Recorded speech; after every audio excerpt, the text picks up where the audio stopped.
welcome back. We're about to start the next part of Chapter 5. In Chapter 4, remember, we learned about selection process in your program flow, where you could pick true or false, create if statements, and the program would go one way or the other depending on what this answer to that selection is. And now you're learning about loops and how to loop your program and reuse certain sections of the program over and over until you're finished and you don't need that loop anymore. So this part, in part 3, we're going to talk about the ways to control the while loop. Now you're learning about the while loop right now, but there are other loops to learn about. So this part talks about different ways to control that while loop, how to start it and stop it. Okay, so let's get started. Controlling the while loops, you can use a counter-controlled while loop, a sentinel-controlled while loop, a flag-controlled, or an end-of-file or EOF controlled while loop. So let's go learn about each one of those. Each one of the various ways to control your while loop suit better situations than the others, and you have to pick the one that suits what you're trying to do the best. The first one that you're going to learn about is the counter-controlled while loop. This is very handy when you know exactly how many times your program will need to complete the loop. For example, if you were reading data into your program, it would mean you know exactly how many pieces of data that need to be read. So you could set up your loop. Let's say you know you have 25 students, let's say, and you know that. You could set up the loop to count to 25. And therefore, you would know when you hit 25, you've reached the end of your data. So this is what we mean by counter-controlled while loop. It counts how many loops you've done and stops when you've hit how many you need.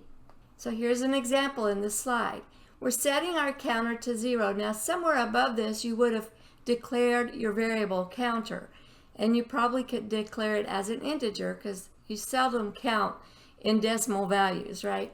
So we're setting it equal to 0 to start out, so it's going to be 0 when it first starts. So this is initializing your control loop variable.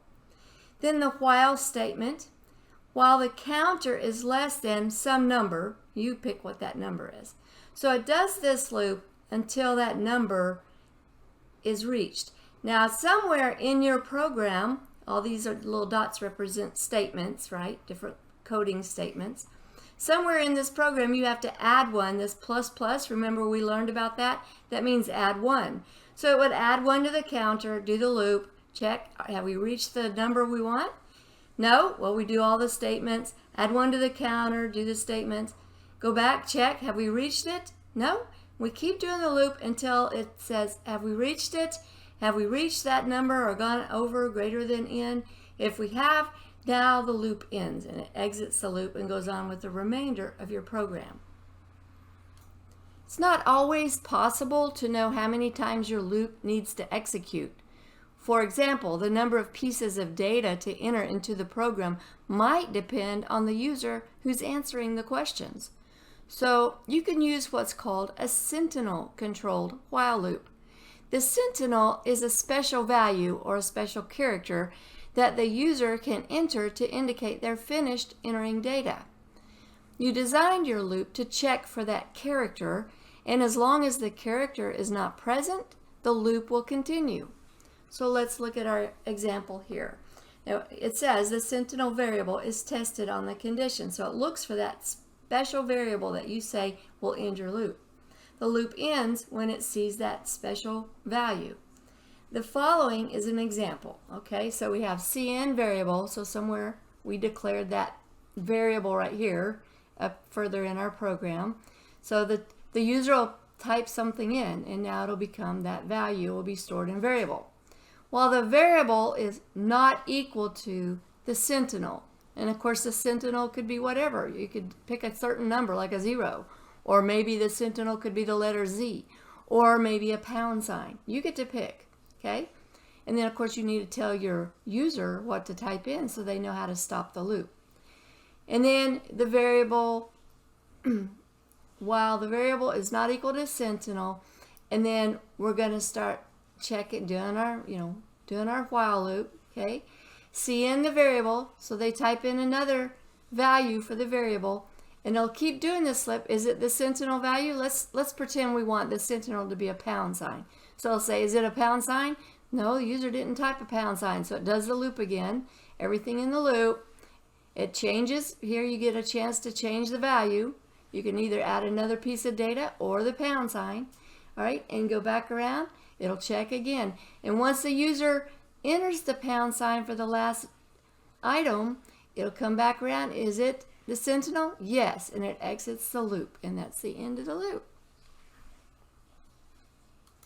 If you want to see a great example of the sentinel value that's being used, look at example 5-5 in the textbook.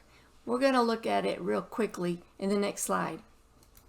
Okay, so here's that example from your textbook.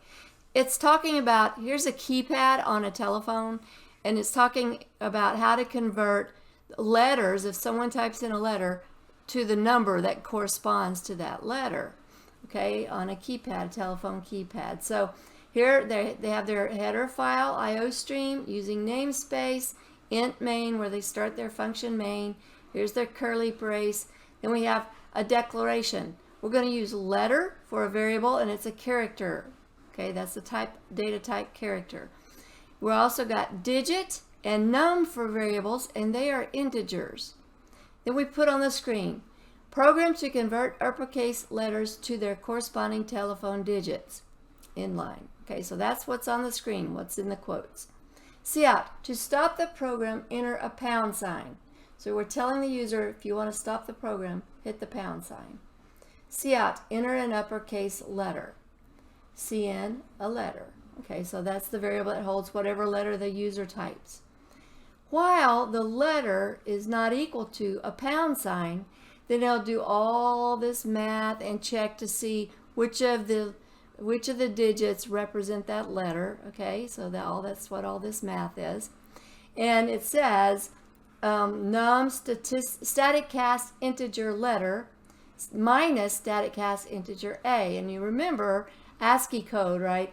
A is lower than B is lower than C in ASCII code. So we subtract the two, and that creates a numerical value, right?